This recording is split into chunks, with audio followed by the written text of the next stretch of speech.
Hello students, welcome back to our channel. बच्चे, आज हम करने जा रहे हैं माइक्रो ऑर्गेनिजम्स चैप्टर। इस चैप्टर में हम माइक्रो ऑर्गेनिज्म के बारे में पढ़ेंगे। सबसे पहले हमने सैनिक 9th में हमने सेल चैप्टर पूरा कर लिया था। उस वीडियो का मैं लिंक डिस्क्रिप्शन में डाल दूंगी। और अब अभी नेक्स्ट हमारा माइक्रो ऑर्गेनिजम्स के बारे में है। इस चैप्टर में हम माइक्रो ऑर्गेनिज्म के बारे में पढ़ेंगे, अलग अलग टाइप्स पढ़ेंगे उसके बारे में। फिर कौन सा माइक्रो ऑर्गेनिज्म क्या करता है, किन किन चीज़ों में वो यूज होता है, इन ये सब चीज़ें हम इसमें करेंगे। सबसे पहले माइक्रो ऑर्गेनिजम्स के बारे में अगर मैं बात करूं, माइक्रो ऑर्गेनिजम्स को हम देख नहीं सकते, cannot seen by naked eye. Naked eye का मतलब क्या होता है कि हम अपनी नंगी आंखों से माइक्रो ऑर्गेनिजम्स को नहीं देख सकते। इसका मतलब मुझे इन्हें देखने के लिए माइक्रोस्कोप चाहिए। ठीक है, तो माइक्रो ऑर्गेनिजम्स को हम नेकेड आई से नहीं देख सकते। माइक्रो ऑर्गेनिजम्स को मैं माइक्रोब भी बोल सकती हूँ। तो अगर माइक्रो ऑर्गेनिज्म वर्ड आ गया या माइक्रोब वर्ड आ गया, दोनों क्या है, सेम है। अगर मैं माइक्रो ऑर्गेनिज्म बताऊं कि कितने छोटे होते हैं साइज, तो अगर मैं छोटा का अगर मैं साइज साइज बोलूं अप्रोक्सीमेटली 10⁻⁻⁶ नैनोमीटर तक का, तो हमें इसका साइज देखने को मिल जाता है। ओके, आपने सिर्फ इतना करना है। हम सिर्फ किस पॉइंट ऑफ व्यू से पढ़ रहे हैं, हम सैनिक पॉइंट ऑफ व्यू से पढ़ रहे हैं। हम सिर्फ उतना ही पढ़ेंगे जो आपके सैनिक में काम का है, सैनिक में एग्जाम में आ सकता है, हम सिर्फ उतना करेंगे। उससे ज्यादा हमने ज्यादा डिटेल में नहीं पढ़ना। उसके बाद तुम्हारी नेक्स्ट काम की चीज क्या है? उसके बाद तुम्हारी नेक्स्ट काम की चीज है साइंटिस्ट। एक साइंटिस्ट का नाम है एंटोन वैन ल्यूवेनहुक। ये एक साइंटिस्ट है, आपने ये नाम याद रखना है। इनको हम क्या बोलते हैं? इनको हम फादर ऑफ माइक्रो बायोलॉजी बोलते हैं। अब माइक्रोबायोलॉजी क्या होती है? माइक्रोबायोलॉजी मतलब जिसमें हम ऐसी स्टडी जिसमें हम माइक्रो ऑर्गेनिजम्स के बारे में पढ़े, वो हमारी होती है माइक्रोबायोलॉजी। तो इनके फादर कौन थे? ल्यूवेन हुक थे। ओके, ल्यूवेन हुक ने लिविंग सेल को भी डिस्कवर किया था, जो कि हमने सेल चैप्टर में पढ़ चुके हैं। अब इसके बाद हमारा काम की चीज आती है माइक्रो ऑर्गेनिजम्स की टाइप्स। अभी सबसे पहले माइक्रो ऑर्गेनिजम्स हमारे यूनिसेलुलर भी हो सकते हैं। ओके, यूनी मीन्स क्या होता है? यूनी का मतलब होता है वन। ठीक है, तो ऐसे माइक्रो ऑर्गेनिज्म जो सिर्फ एक ही सेल के होते हैं, मतलब सिर्फ एक सेल होगा, उसी के अंदर हमारा क्या होगा? उसी के अंदर हमारा न्यूक्लियस होगा, साइटोप्लाज्म उसी के अंदर होगा, माइटोकॉन्ड्रिया, ये सब चीजें इसी एक सेल के अंदर होंगी, जो हमने चैप्टर सेल में किया था। तो इस तरह के सेल को हम बोलते हैं यूनिसेलुलर ऑर्गेनिज्म। मतलब इसी सेल के अंदर वो खाएंगे, डाइजेस्ट करेंगे, एब्जॉर्ब करेंगे और इसी सेल के थ्रू वो बाहर निकाल देंगे। ये हमारे यूनिसेलुलर ऑर्गेनिजम्स में आते हैं, जैसे कि हमारे इसमें एग्जाम्पल आ गया अमीबा। ओके, फिर हमारी दूसरी क्लासिफिकेशन आती है एक multi cellular organisms. Multi cellular organisms में आती हैं। मल्टी सेलुलर मतलब ऐसे ऑर्गेनिज्म जिनके पास बहुत ज्यादा सेल्स हैं। ओके, अब हमारे मेन आती है क्लासिफिकेशन माइक्रो ऑर्गेनिजम्स की। सबसे पहले आप पढ़ोगे बैक्टीरिया के बारे में कि बैक्टीरिया क्या होते हैं भाई। ये हमारा क्या है? यूनिसेलुलर ऑर्गेनिज्म है बैक्टीरिया।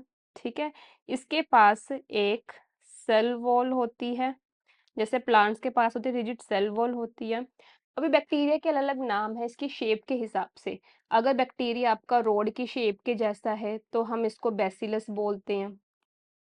ओके, अगर हमारा बैक्टीरिया गोल स्फेरिकल शेप में है तो हम इसको कॉकस बोलते हैं। ठीक है, अगर बैक्टीरिया स्पाइरल शेप में है तो मैं इसको स्पाइरलम नाम दे दूंगी।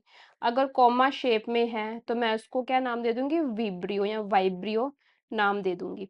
तो बैक्टीरिया की शेप के हिसाब से ये कुछ इसकी 4 टाइप्स आती हैं। ओके, एक दो बैक्टीरिया के नाम तुम लोग पढ़ लेना, सेफ साइड हम चलते हैं। जैसे कि एक बैक्टीरिया का नाम तुम लोग याद कर लेना, लैक्टोबैसिलस। लैक्टोबैसिलस हमें कहाँ देखने को मिलता है? कर्ड में, मिल्क में होता है। मिल्क को कर्ड में कन्वर्ट करता है। ये बेसिकली करता है क्या है कि हमारे मिल्क में शुगर होती है लैक्टोज, हमारे लैक्टोज को वो कन्वर्ट कर देता है लैक्टिक एसिड में। ओके, तो ये कौन करता है? हमारा लैक्टोबैसिलस करता है। एक बैक्टीरिया और याद कर लेना, राइजोबियम। राइजोबियम तुम्हारा करता है नाइट्रोजन फिक्सेशन में। अब देखो, तुम लोग अगर 9th क्लास की प्रेपरेशन कर रहे हो, डेट मीन्स तुम लोग 7th या 8th में हो, तो ये सब चीजें तुम्हारी 8th की साइंस में है। ओके, तो तुम जब स्कूल का भी करोगे तुम लोगों को ये भी तुम्हारा रिवीजन हो जाएगी। इसके बाद फिर स्टेनिंग के हिसाब से भी बैक्टीरिया को 2 टाइप्स में डिवाइड किया हुआ है। एक आता है हमारा ग्राम पॉजिटिव बैक्टीरिया।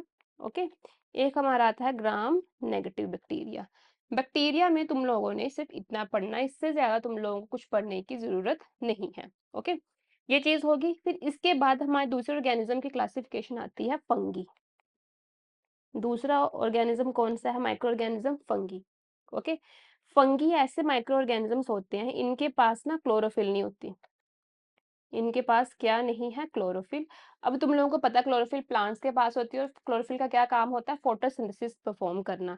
इसका मतलब ये जो क्लोरोफिल नहीं है, मतलब ये फोटोसिंथेसिस नहीं कर सकते, है ना। इसका मतलब क्या है कि ये ऑटोट्रॉफ्स नहीं है। ओके, दैट मीन्स ये क्या हुए? हमारे हेट्रोट्रॉफ्स। अब जो हमारे बैक्टीरियाज है ना, कुछ बैक्टीरिया हमारे ऑटोट्रॉफिक न्यूट्रिशन में भी आते हैं, कुछ हेटरोट्रॉफिक न्यूट्रिशन में भी आते हैं। अब फंगी में तुम्हारे जो काम की एग्जांपल्स हैं वो जो तुम लोगों ने याद रखनी है, तुम लोग एक यीस्ट का एक नाम याद रख लो, ठीक है। एक पेनिसिलिन, पेनिसिलियम याद रख लो, एक फंगी। एस्पेरिगिलस, एस्पेरिगिलस ये तुम लोगों ने याद रखना है। राइजोपस, जिसको हम ब्रेड मोल्ड बोलते हैं, तुम लोगों ने कुछ ये 2-3 एग्जांपल्स याद रखने हैं फंगी में, ठीक है। अब हमारी फंगी जो है, ये हमारी फंगी कैसी हो सकती है? फंगी हमारी यूनिसेलुलर भी हो सकती है, ओके, और हमारी ये मल्टी सेलुलर भी हमारी हो सकती है, ओके। अब क्या है, हर ऑर्गेनिज्म के पास एक सेल वॉल होती है। फंगी की जो सेल वॉल बनी होती है वो किस चीज की बनी होती है? वो हमारी बनी होती है काइटिन की। तो फंगी की सेल वॉल हमारी काइटिन, ग्लूकन्स या ग्लाइको प्रोटीन्स की हमारी बनी होती है। क्या वही ये है हमारी? ये हमारी है सेल वॉल। तो ये कुछ 1-2 चीजें आपने याद रखनी है। अभी फंगी देखने में कैसी होती है? जो हमारी फंगस है, ये ऐसे ना फिलामेंटस स्ट्रक्चर होते हैं इसके, ऐसे ऐसे फिलामेंटस स्ट्रक्चर, और एक ऐसे यहाँ पे ऊपर कुछ स्ट्रक्चर होता है गोल सा। जो इसका फिलामेंटल स्ट्रक्चर है, इसको हम क्या बोलते हैं? इसको हम बोलते हैं हाइफे। फिर आगे ना इसका कुछ ब्रांचिंग लाइक स्ट्रक्चर बन जाता है आगे आगे आगे आगे पूरा, उसको हम बोलते हैं माइसीलियम।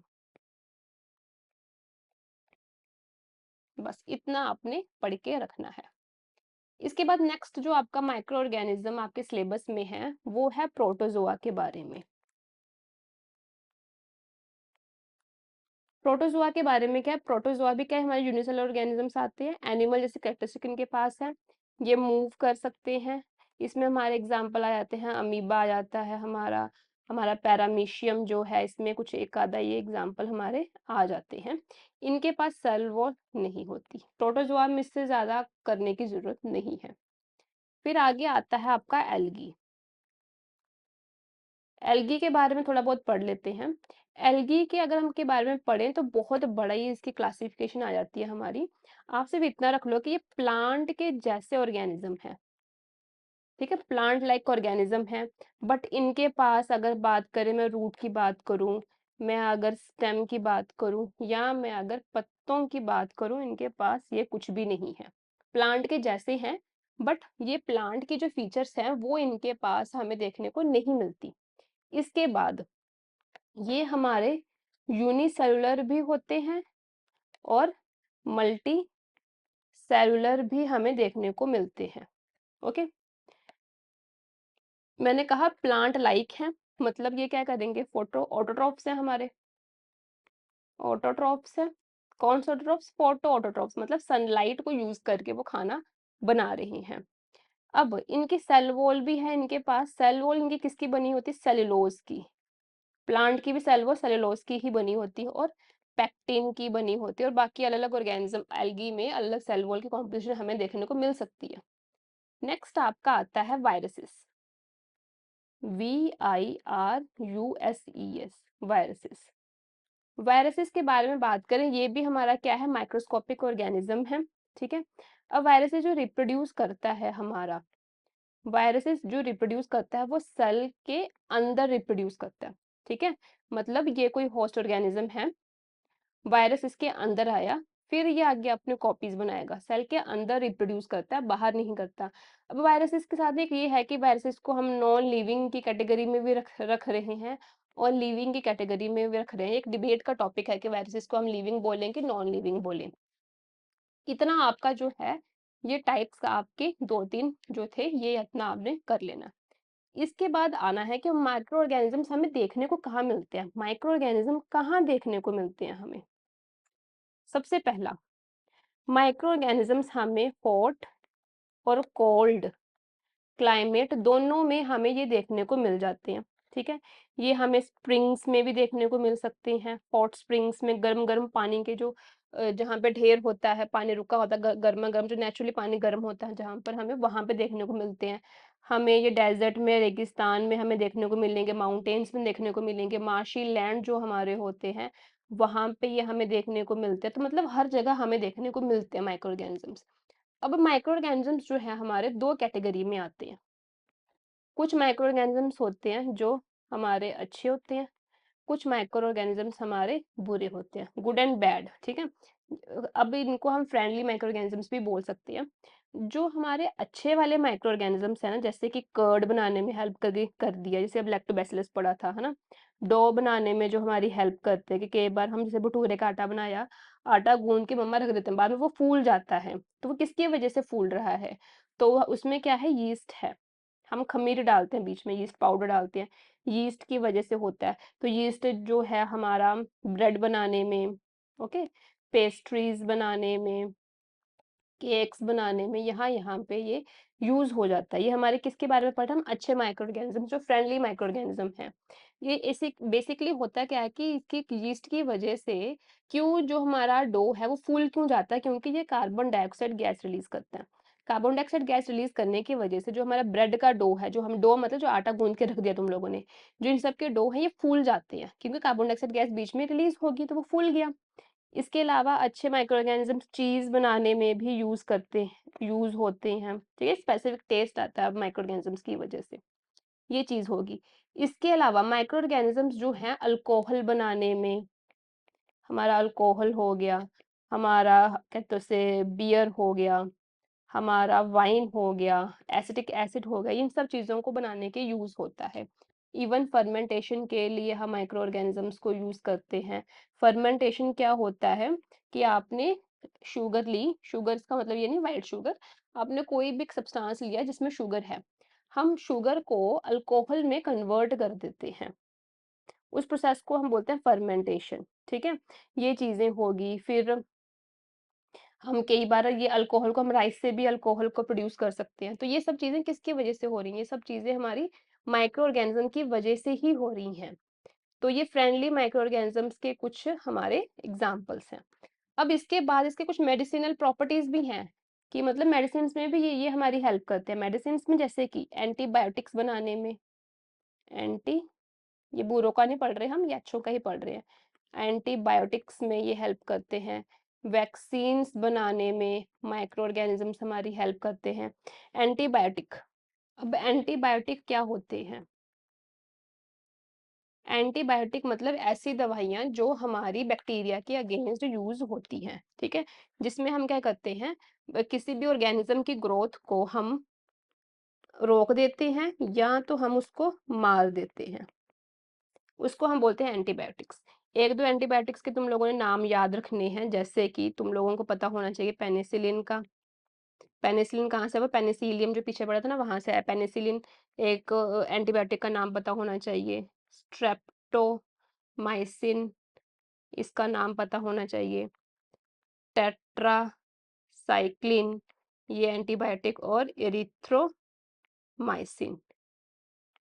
अगर तुम लोग 8th क्लास में हो अभी, तो तुम लोगों ने ये चीज़ें पढ़ ली होंगी। अगर आप 8th क्लास में हो तो आपने ये चीज़ें पढ़ ली होंगी। अगर आप 7 से स्टार्ट कर रहे हो तो आपके लिए थोड़ा-सा ये चीज़ नई है। तो ये एंटीबायोटिक्स आपने याद रखने हैं, ठीक है? हम ये एंटीबायोटिक्स जो हैं, ये हम जैसे कि ज़रूरी नहीं कि सिर्फ़ हमारे लिए ही, हम लाइवस्टॉक में भी यूज़ कर सकते हैं। लाइवस्टॉक मतलब जो हम जानवर वगैरह पालते हैं ना, गाय, भैंसे, बकरी, ये सब जो चीज़ें पालते हैं, हम बर्ड्स, पोल्ट्री फार्मिंग करते हैं, हम उनको भी एंटीबायोटिक्स दे सकते हैं अगर वो बीमार हों। किसमें देंगे? उनका हम खाने में मिक्स करके हम उनको उनकी फ़ीड में मिक्स करके हम दे सकते हैं। ये क्योंकि जो हमारे पोल्ट्री अगर हम कर रहे हैं, पोल्ट्री में बहुत जल्दी इन्फेक्शन हो जाती है मुर्गों को। तो उसके लिए हम थोड़ा-सा हम पहले से प्रिकॉशंस लेके चलते हैं ताकि प्लांट डिसीज़ या एनिमल डिसीज़ हम इन सबको कंट्रोल करके रखें। यहाँ पे इन सभी एंटीबायोटिक में से जो तुम्हारे काम की चीज़ है, जो तुम्हें याद होनी चाहिए, वो है पेनिसिलिन। बाकी भी याद होना चाहिए, पर पेनिसिलिन के बारे में थोड़ा सा ज़्यादा लर्न कर लेना। क्या पढ़ना कि पेनिसिलिन तुम्हारी फर्स्ट एंटीबायोटिक थी। किसने डिस्कवर किया था? अलेक्जेंडर फ्लेमिंग ने। कब किया था? 1929 में इसने डिस्कवर किया था। तो ये आपने याद रखना है। एंटीबायोटिक के बारे में सिर्फ इतना तुम लोग पढ़ लो। अब आगे आता है वैक्सीन्स। हम्म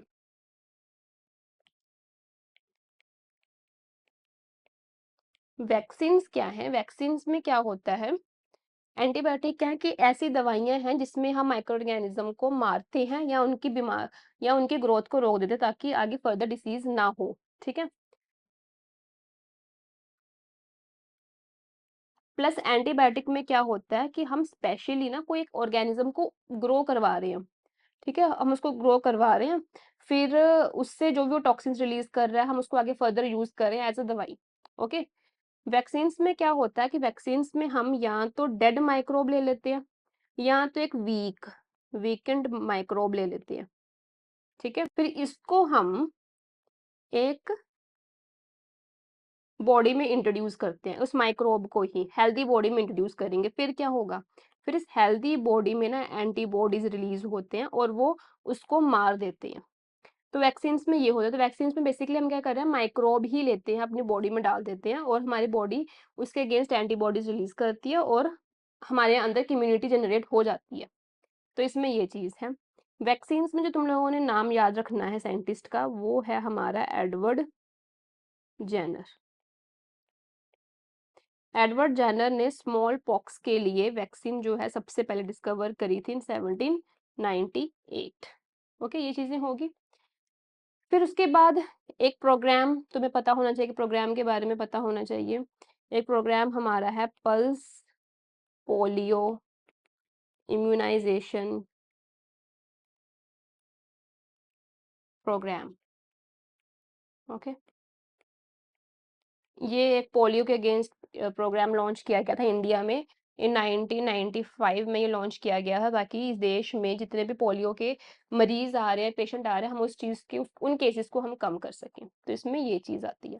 तो अभी जितना भी हमने ये करा ना, ये क्या है? अच्छे माइक्रो ऑर्गेनिजम्स के बारे में पढ़ा हमने कि माइक्रो ऑर्गेनिजम्स के हमें क्या क्या फायदे हैं, कि वो दवाइयां बना रहे हैं, दवाइयां बनाने में हम उसको यूज कर रहे हैं, खाने पीने की चीजों में यूज कर रहे हैं, अल्कोहल बनाने में चीजें यूज कर रहे हैं, ये सब चीजें उसकी अच्छी वाली चीजें हैं। फ्रेंडली माइक्रो ऑर्गेनिजम्स के बारे में अगर मैं बात करूं, ये वो है। इसके बाद हमारा आता है harmful micro organisms. Harmful micro organisms में क्या आएगा? हार्मफुल माइक्रो ऑर्गेनिजम्स में हम करेंगे कि जैसे कि ऐसे माइक्रो ऑर्गेनिजम्स जिनकी वजह से डिसीज हो रही है। ओके, जैसे कि कुछ ह्यूमन डिसीजेस के एग्जांपल दिए हैं, जैसे कि TB, measles, polio, chicken pox, फिर हमारा आता है cholera, typhoid, malaria and hepatitis B. ये कुछ ह्यूमन डिसीजेस के एग्जांपल्स हैं। अब तुम लोगों को क्या करना है? अब तुम लोगों को इनके ऑर्गेनिजम्स पता होने चाहिए कि जैसे कि टीबी किससे होता है। टीबी हमारा बैक्टीरिया से होता है, उसका नाम क्या है? Micro bacterium tuberculosis. ट्यूबरक्लोसिस, ठीक है, तुम्हें ये पता होना चाहिए। ओके, वैसे तो तुम लोगों को सभी के पता नहीं होना चाहिए, सिर्फ बैक्टीरिया के नाम याद करो। जैसे कि एक टाइफाइड हमारा बैक्टीरिया से होता है, कॉलरा हमारा बैक्टीरिया से होता है। कॉलरा जिस बैक्टीरिया से होता है उसका नाम है वाइब्रो या vibrio cholerae, CHOL, CH CHOLERAE। Okay, typhoid हमारा होता है सैल्मोनेला टाइफी। ओके, इन इनके तुम लोगों को नाम पता होने चाहिए। बाकी ये तीनों हमारे वायरस से होते हैं। ओके, मलेरिया हमारा प्रोटोजोआ से होता है जिसका नाम है प्लाज्मोडियम। हेपेटाइटिस बी वायरस की वजह से होता है। तुम लोगों को इनके पॉजिटिव माइक्रो ऑर्गेनिजम्स के नाम पता होने चाहिए। तो ये हमारे आते हैं ह्यूमंस में। फिर आता है हमारे एनिमल्स का। अब तुम्हें एनिमल डिसीजेस के नाम भी पता होना चाहिए, जैसे कि एंथ्रेक्स हमारा एनिमल डिसीज है। फिर स्वाइन फ्लू भी हमारा एनिमल डिसीज है। बर्ड फ्लू भी तुम्हारा क्या है, एनिमल डिसीज है। Foot foot and mouth disease भी तुम्हारी क्या है, एनिमल डिसीज है। ओके, अब तुम लोगों को कॉजेटिव ऑर्गेनिज्म सिर्फ इसका पढ़ना है, एंथ्रेक्स का इंपॉर्टेंट है। एंथ्रेक्स हमारा होता है बैसिलस, बैसिलस एंथ्रासिस, इससे हमारा ये होता है। और रॉबर्ट कॉच ने इसको डिस्कवर किया था ना, ROBERT, रॉबर्ट कॉच ने। ठीक है, ये चीज करनी है। एंथ्रेक्स एंड जो हमारा एक एंथ्रेक्स और एक फुट एंड माउथ डिसीज है, ये हमारी होती है कैटल में। ये दो चीजें इनके याद रखनी है, anthrax and foot and mouth disease किस में होती है, हमारी कैटल में होती है। ये हो गया हमारा यहाँ पे, आपने इतना लर्न करके रखना है। बाकी बचे हमारे swine flu and bird flu. Bird flu नाम से पता चल रहा है कि बर्ड को होगा, स्वाइन फ्लू हमारे होते हैं पिग्स को। ये आपने लर्न करके रखना है इसमें, ये आप चीजें बिल्कुल भी नहीं छोड़ोगे, ठीक है। ये चीज होगी। अब एक चीज, अब ये सारे क्या है, माइक्रो ऑर्गेनिजम्स हैं जो बीमारियां कर रहे हैं। ये वाले माइक्रो ऑर्गेनिजम्स ह्यूमन को बीमारी कर रहे हैं, ये वाले हमारे एनिमल्स को कर रहे हैं। फिर हमारे आगे कुछ प्लांट्स के भी आते हैं। उससे पहले एक चीज, ऐसे माइक्रो ऑर्गेनिजम्स जो बीमारियां कर रहे हैं, डिसीज कर रहे हैं, डिसीज कोजिंग माइक्रो ऑर्गेनिजम्स को हम क्या बोलते हैं, पैथोजेंस। तो ये थोड़ा सा आपको डिफरेंस पता होना चाहिए माइक्रोब्स एंड पैथोजेंस में। Microbes and micro organisms both are same, but pathogens क्या होता है, disease causing micro organisms are known as pathogens. तो ये थोड़ी सी चीज आपको पता होनी चाहिए। ये हो गया। उसके बाद हमारा आता है प्लांट्स में डिसीजेस कौन कौन सी होती हैं। प्लांट में हमारा एक होता है citrus canker, okay, citrus canker. Rust of wheat, ये तो नाम से पता चल गया कि वीट को बीमारी होगी। येलो वेन मोजाइक ऑफ भिंडी या ओकरा, ओकरा को भी हम भिंडी बोलते हैं। तो जो ये दो हैं ये तो काफी इजी हैं, वीट वाला और ये तो नाम से पता चल रहा है कि कौन से क्रॉप को हो रहा है, वीट एंड भिंडी को हो रहा है। सिट्रस कैंकर हमारा ये सिट्रस ट्रीज हैं, जैसे कि लाइम हो गया, ऑरेंजेस हो गया, ग्रेप फ्रूट हो गया, सिट्रस कैंकर हमें इन क्रॉप्स में देखने को मिलता है। ठीक है, ये चीज आपने याद रखनी है। इसके बाद येलो वेन मोज़ेक भिंडी का आपको माइक्रोऑर्गेनिज्म याद करने की जरूरत नहीं है। वीट का कर लेना, वीट हमारी फंगी से होती है, फंगी का नाम है पुसीनिया ट्रिटिसियोना, ओके। कैंकर का नाम है ज़ैंथोमोनास, ज़ैंथोमोनास सिट्रिक। ये सब पॉजिटिव ऑर्गेनिजम्स हैं, ये आपने याद रखना है। इसके बाद हमारा नेक्स्ट टॉपिक शुरू होता है फूड पॉइजनिंग। फूड पॉइजनिंग क्या होता है, फूड प्रिजर्वेशन हम करेंगे और नाइट्रोजन साइकिल करेंगे। इसी के साथ आपको ये वाला चैप्टर खत्म हो जाएगा। जैसे ही बायोलॉजी का ये चैप्टर खत्म हो जाएगा, नेक्स्ट वीडियो में मैं आप लोगों के लिए एमसीक्यूज लेके आऊंगी। इस चैप्टर के एमसीक्यूज और जो पिछला चैप्टर हमने किया सेल, इसमें इसके एमसीक्यूज, जितने भी पॉसिबल एमसीक्यूज हो सकते हैं इस चैप्टर के बन सकते हैं, जो एग्जामिनेशन पॉइंट ऑफ व्यू से भी इंपॉर्टेंट है, तो वो भी हम एक बार डिस्कस कर लेंगे नेक्स्ट लेक्चर में। अब हमारा है फूड पॉइजनिंग।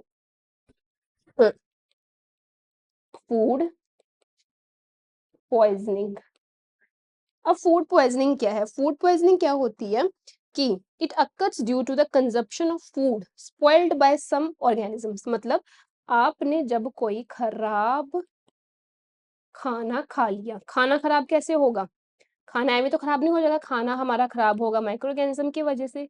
तो जब खाना खराब हो जाता है किसी माइक्रो ऑर्गेनिज्म की वजह से, जब हम वो खाना खा लें, तो उस खाना खाने के बाद जो हमारी बॉडी में होगा उसको हम बोलते हैं फूड पॉइजनिंग। ठीक है, अब होता क्या है कि जब हमारा कोई खाना, जैसे सपोज कोई फूड है, फूड पकाया खा लिया, जब फूड बच गया हमारा और वो बाहर रह गया, ओके, बाहर रह गया, अब क्या हुआ, माइक्रो ऑर्गेनिज्म को टाइम मिल गया ग्रो करने के लिए। अब ये क्या करेंगे, इस फूड के ऊपर ग्रो करेंगे। जब इस फूड पे ग्रो किया, फिर ये कुछ चीजें रिलीज करते हैं। वो क्या रिलीज करते हैं, टॉक्सिक सब्सटेंसेस। ठीक है, जब ये टॉक्सिक सब्सटेंसेस उसने फूड में रिलीज किया, तो ये क्या होगा, जब ये रिलीज किया, जब हमने इसको खाया ना, तो ये पॉइजनस जो हमारा फूड बन गया ना, फूड पॉइजनस जो हो गया हमारा, इसकी वजह से हम बीमार पड़ जाते हैं, हमें वॉमिट स्टार्ट हो जाती है, लूज मोशन लग जाती है, इवन हम मर भी सकते हैं अगर टाइम पे ट्रीटमेंट नहीं कराया तो यही हमारी फूड पॉइजनिंग होती है। सिम्टम्स इसमें ज्यादातर क्या होते हैं, वही जो मैंने बोला, वॉमिट हो जाएगा, डायरिया आपको हो सकता है, फीवर आपको चढ़ सकता है, हेडेक नॉर्मली देखने को मिलती है, एक्सेट्रा सिम्टम्स हैं इसके। ठीक है, ये हो गया, ये हमारा हो गया फूड पॉइजनिंग। फिर नेक्स्ट टॉपिक आता है फूड प्रिजर्वेशन।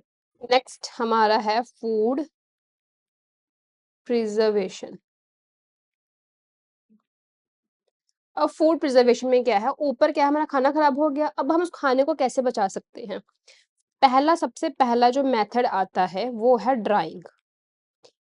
क्योंकि देखो फूड खराब होने का मेन कारण क्या है, water, moisture.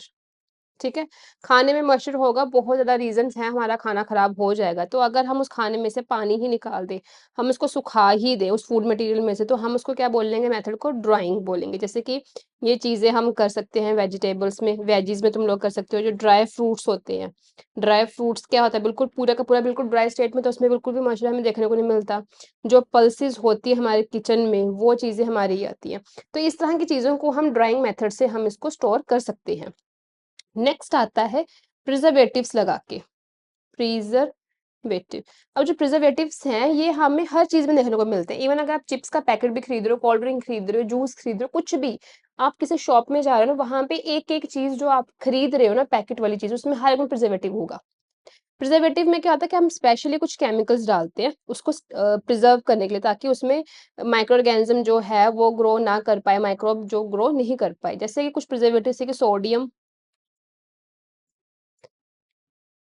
Benzoate, sodium benzoate हो गया अपना, सोडियम मेटा बाई सल्फाइट, ये कुछ हो गया हमारे, इसमें हम यूज कर लेते हैं। हम नमक डाल सकते हैं, जैसे कि जो जैम है उनमें हम शुगर डालते हैं, पिकल्स में हम बहुत ज़्यादा नमक डालते हैं, हम तेल डालते हैं, तो वो भी हमारा क्या है, एज ए प्रिजर्वेटिव की तरह ही है, हम खाने को खराब होने से बचा रहे हैं। फिर एक मेथड आता है थर्ड हमारा, hot and cold treatment. Hot and cold treatment में क्या होता है बच्चों, कि हम क्या होता है कि जब हम कोई चीज बॉईल करते हैं, उबालते हैं, बॉइलिंग से क्या होगा कि जितने भी माइक्रो ऑर्गेनिजम्स होंगे ना, ये क्या हो जाएंगे, ये मर जाएंगे सारे के सारे। ठीक है, तो ये हो गया। प्लस अगर हम खाने को रेफ्रिजरेटर में स्टोर करके रखें लो टेम्परेचर पे, फ्रिज का टेम्परेचर लो होता है ना, अगर उसको लो टेम्परेचर पे रखें, उस समय में भी क्या होता है कि माइक्रोब्स जो है वो ग्रो नहीं हो पाते। तो एक हॉट एंड कोल्ड ट्रीटमेंट भी है जिससे हम अपने खाने को बचा के रख सकते हैं। हमें ये नॉर्मली हर घर में प्रैक्टिस होती है, खाने को फ्रिज में लगा देते हैं। नेक्स्ट मेथड आपका आता है पास्चराइजेशन। हम्म, अब देखो बच्चों, पास्चराइजेशन में क्या होता है, पास्चराइजेशन में क्या है कि पहले सबसे पहले बात, हम इसको यूज किसके लिए करते हैं, मिल्क के लिए करते हैं। ठीक है, इस प्रोसेस में हम क्या करेंगे, पहले मैं दूध लूंगी, उसको 70 डिग्री सेल्सियस पे गर्म करूंगी फॉर 15 to 30 सेकेंड्स। टाइम देखो, सेकंड्स की बात करें, मिनटों की भी बात नहीं कर रही, मिनट्स की नहीं कर रही। मैंने 70 डिग्री सेल्सियस पे इतने सेकंड्स के लिए दूध को उबालना है। इस टेम्परेचर में क्या होगा कि जितने भी माइक्रो ऑर्गेनिजम्स होंगे ना, वो सारे के सारे मर जाएंगे, तबाह हो जाएंगे। फिर इसको मैं फिर बिल्कुल कूलिंग टेम्परेचर पे ले जाऊंगी, बिल्कुल ठंडे लो टेम्परेचर पे ले जाऊंगी। ठीक है, फटाफट क्विकली करूंगी मैं। फिर इस दूध को मैं ठंडे टेम्परेचर पे स्टोर कर दूंगी। ठीक है, तो ये इस प्रोसेस से क्या हुआ कि मेरे माइक्रो ऑर्गेनिजम्स जो इस टेम्परेचर पे थे वो मर गए सारे, जो थोड़े बहुत बचे के वो कूलिंग टेम्परेचर पे मर जाएंगे, फिर उसको मैं ठंडे टेम्परेचर पे ही स्टोर करके रखूंगी। तो जो इस तरह का जो मिल्क होता है ना, आप इनको आप बिना उबाले आप यूज कर सकते हो, बिना उबाले। ठीक है, कि आपने पैकेट खरीदा और आप डायरेक्टली उसको ड्रिंक कर सकते हो बिना बॉईल किए। ये चीज हमारी यहाँ पर आ गई। और ये पास्चराइज्ड मिल्क भी मार्केट में मिलता है, काफी ज्यादा कोई खराब वगैरह नहीं होता, इसको पैकेट में डाल के रखा होता है, तो हम इजीली ले सकते हैं उसको, हर लोकल शॉप पे मिल जाता है। इसमें आपने ये लर्न करके रखना है, और पास्चराइजेशन का एक साइंटिस्ट का नाम है, वो आपने पढ़ना है। साइंटिस्ट जी हमारे हैं लुइस पास्चर, इन्होंने ये मेथड डिस्कवर किया था। ओके, ये चीज़ हमारी होगी, प्लस चौथा 5वां मेथड एक हमारा ये भी आ जाता है, एयर टाइट कंटेनर में आप स्टोर कर दो चीज़ें, तब भी आपका फूड बिल्कुल खराब नहीं होगा, स्टोर रहेगा बिल्कुल, ठीक है? कोई हम बोले कि खराब होगा, कीड़ा वगैरह लग गया, नहीं लगेगा, ये चीज़ होगी। अब आपका लास्ट टॉपिक आता है नाइट्रोजन फिक्सेशन, या जिसको मैं बोलूँ नाइट्रोजन साइकिल बोलूँ अगर। नाइट्रोजन फिक्सेशन में सबसे पहले आपको एक बैक्टीरिया, नाइट्रोजन फिक्सेशन में से होता क्या है कि जो एटमॉस्फेयर में हमारी नाइट्रोजन होती है, एटमॉस्फेयर की नाइट्रोजन हमारी कन्वर्ट होती है नाइट्रोजिनियस कंपाउंड में, ओके? ये हमारे कंपाउंड में कन्वर्ट होती है, इस प्रोसेस को हम बोलते हैं नाइट्रोजन फिक्सेशन। अब इस प्रोसेस में क्या होता है, एवं नहीं हो जाती, आपको कुछ माइक्रो ऑर्गेनिजम्स चाहिए, कुछ बैक्टीरियाज चाहिए, जैसे कि अजोटोबैक्टर, एक इस बैक्टीरिया की जरूरत पड़ती है। एजोटोबैक्टर क्या है, नाइट्रोजन फिक्सिंग बैक्टीरिया है, ठीक है? राइजोबियम हमारा एक बैक्टीरिया इसमें इन्वॉल्व होता है। राइजोबियम बैक्टीरिया क्या करता है, जो लेग्यूमिनस क्रॉप्स होती है, हमारे लेग्यूमिनस प्लांट हो गए, जैसे कि मटर हो गए, बीन्स हो गए, लेग्यूम्स जो हमारी आती हैं, ये क्या करता है, वहां पे नाइट्रोजन फिक्सेशन करता है उनके रूट नोड्यूल्स में, जैसे कि ये है, ये रूट होती है, यहाँ पे रूट नोड्यूल्स होती है, यहाँ पे नाइट्रोजन फिक्सेशन करता है नोड्यूल्स में, ठीक है? फिर एक ब्लू ग्रीन एल्गी आती है, एनाबेना, एनोस्टॉक, ये भी करती हैं। ये क्या करते हैं, एटमॉस्फेरिक नाइट्रोजन को कांस्टेंट, बोला कि जो एटमॉस्फेरिक नाइट्रोजन है ना, वो हमारी कांस्टेंट रहती है। एटमॉस्फेरिक नाइट्रोजन कांस्टेंट रहती है, तो कॉन्टिन्यूसली क्या है कि प्लांट एंड एनिमल्स उसको कॉन्टिन्यूसली यूज करते जा रहे हैं और साइकिल एक प्रॉपर मेंटेन रह रहा है, उसी को हम नाइट्रोजन साइकिल बोल देते हैं। तो इसमें ये कुछ एक दो चीजें हैं, इतना ज्यादा डिटेल में करने की जरूरत आपको है नहीं है। अगर कुछ मुझे लगा फिर फर्दर कि नहीं ये चीज नहीं करवाई मैंने, ये चीज नहीं करवाई, तो वो मैं एक बार आपको करवा दूंगी फिर से, इतना कुछ ज्यादा आपको टेंशन लेने की जरूरत नहीं है। 9th क्लास का जो साइंस का पेपर है वो इतना डिफिकल्ट नहीं आता बेटा। अगर आप 8th क्लास में हो, अपनी 8th की जो स्कूल की साइंस है, एनसीईआरटी है, उसको अच्छे से पढ़ लो, ठीक है? जो सिलेबस के साथ मैच कर लेना एक बार, सिलेबस भी मैंने डिस्कस किया हुआ है इसमें। सिलेबस में जो जो चैप्टर्स आ रहे हैं वो चीजें आप चैप्टर्स कर लो, ठीक है? तो वो आपका 8th में भी हो जाएगा, यहाँ पे भी हो जाएगा, डिटेल में कर लेना, वही क्वेश्चंस बेटा साइंस में आएंगे आपको, कुछ भी बाहर से नहीं आएगा, इतना डिफिकल्ट कुछ भी नहीं आएगा इसमें से। कुछ कुछ एक दो चीजें हैं जो आपकी 8th में नहीं है, बट इसमें थोड़ा सा एडवांस लेवल पे है, वो आपको करना पड़ेगा। बाकी साइंस का पेपर इतना डिफिकल्ट नहीं होगा, अगर आपने पढ़ा है तो आपको सब कुछ ईजी लगेगा। तो इसी के साथ हमारा ये वाला चैप्टर तो खत्म हो गया, माइक्रो ऑर्गेनिज्म चैप्टर हमारा खत्म हो गया। नेक्स्ट हम कल स्टार्ट करेंगे reproduction in plant and animals, okay? MCQs का मैं डिस्कस कर रही थी, एमसीक्यूज का यहाँ बच्चों ऐसे करेंगे कि एक बार बायोलॉजी खत्म हो जाए तो उसके सारे एमसीक्यूज की मैं 2-3 बार लाऊंगी, 2-3 बार वीडियोस लाऊंगी, इसमें एमसीक्यूज ही डिस्कस करे होंगे हमने, तो एक बार हम वहां से भी प्रैक्टिस कर लेंगे एमसीक्यूज की, और यहाँ से हमारा चैप्टर हो गया। अगर आपको स्टिल इस चीज में कोई डाउट लग रहा है, अगर आपको कोई डाउट है अभी भी स्टिल कुछ भी किसी भी टॉपिक में, आप डायरेक्ट कमेंट सेक्शन में आप डालिए, आपको कुछ भी डाउट आ रहा है, अगर पॉसिबल हुआ कमेंट सेक्शन में बताने के लिए तो मैं कमेंट सेक्शन में एक्सप्लेन कर दूंगी, नहीं तो अगर मुझे लगा कि नहीं मुझे वीडियो बनानी पड़ेगी तो मैं आपके लिए वीडियो भी स्पेशली अपलोड कर दूंगी। तो आई होप आप लोगों को ये वीडियो अच्छी लगी होगी, तो प्लीज बच्चों इसी तरह से आप हमारी वीडियो को लाइक करो, शेयर करो, सब्सक्राइब करो, अपने फ्रेंड जोन में, जो आपका फ्रेंड साइकिल है वहां पे आप हमारी वीडियो शेयर करो, ताकि हमें भी इसी के साथ प्रोत्साहन मिले और हम और आपके लिए ऐसी वीडियोस बनाते रहें। Thank you.